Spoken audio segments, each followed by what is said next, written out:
Hello, continue po tayo. Ito naman po ay sa voltahe naman tayo ng sasakyan. Meron po tayong tester dito, multiple tester, digital. Tapos meron din po tayo ng isang trouble light dito. Ito po, napaka-importante nito sa mga gustong matuto kung paano kumuha ng mga voltahe sa power dito sa sa trouble lights na to.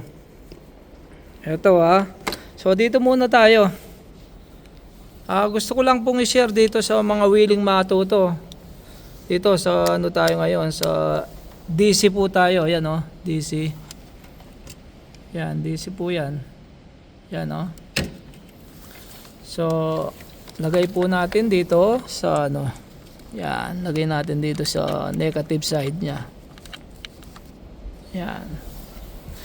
Kuhanin po natin ng voltahe itong battery natin. Yung starting battery natin So yan, lalagay ko po sa positive side. Tingnan natin kung meron siyang ibibigay na voltahe. Ayun, meron po siyang binigay na voltahe. Ang binigay niya 12.56. So ibig sabihin okay po yung battery natin, yung starting battery natin pag ganyan. Okay? Yan. Napaka-importante po nito. Meron naman pong mabibiling mumurahin nito. Pang personal lang po.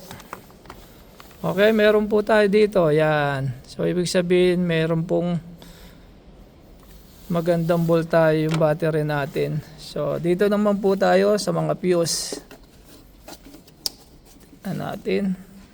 Dali lang po. Bitawan muna natin.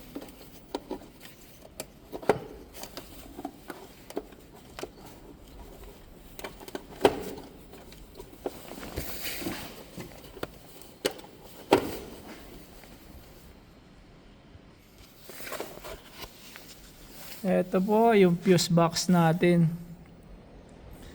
Okay. Ito po ganun. So lagay naman po natin dito sa sa continuity po. Continuity. Yan.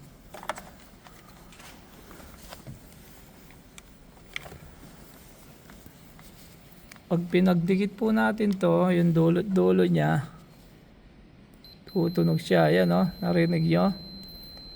So, ibig sabihin, okay po. So, kukuha tayo ng ngayon? Kukuha tayo ng continuity dito sa fuse. Sa fuse po natin. Yan.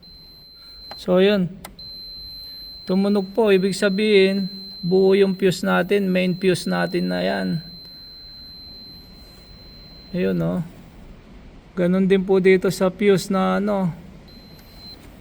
sa dulo po niyan. Ayan nakikita nyo.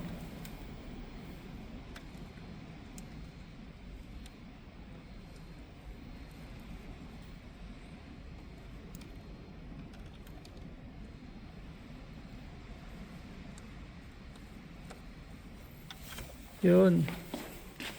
Ibig sabihin, buo po ito. Buo. Tapos, ganun din po dito.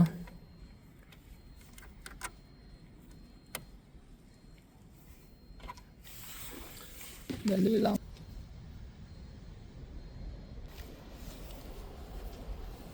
Okay. Ito po. Isa lang din po to. Etong trouble light natin. Yan. Lagay po natin dito sa negative. Iyon, sa negative side. Ngayon, kukuhanin po natin dito kung buo yung mga fuse natin. Example lang po to So yun, umilaw po siya. So ibig sabihin may supply.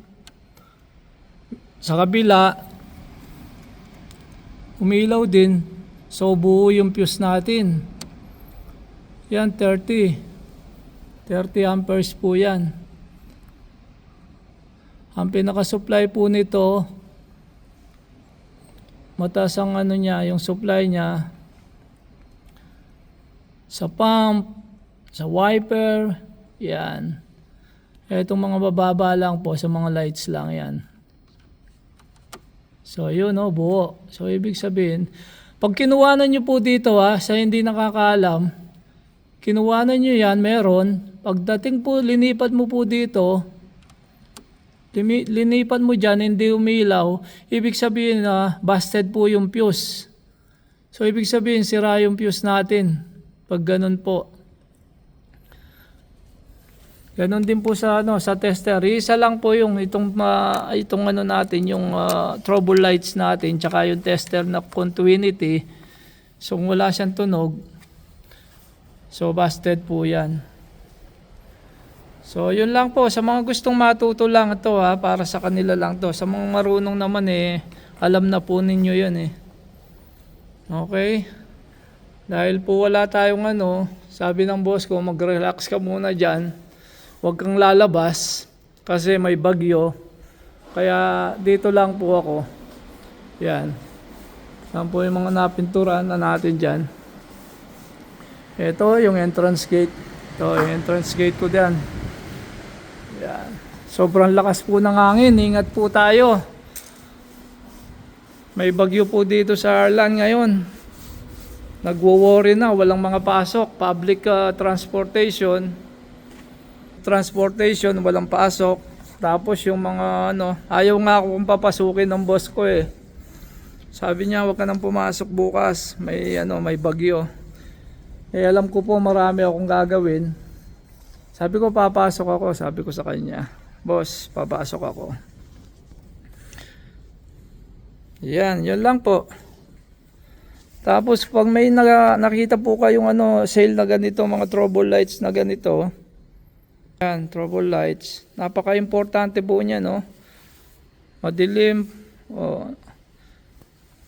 Bumili po kayo pag mga sale na na trouble lights. Kahit po sa bahay, pwede niyo pong gamitin 'to.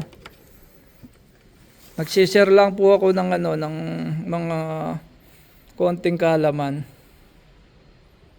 Sige po, ingat po tayo. Babush!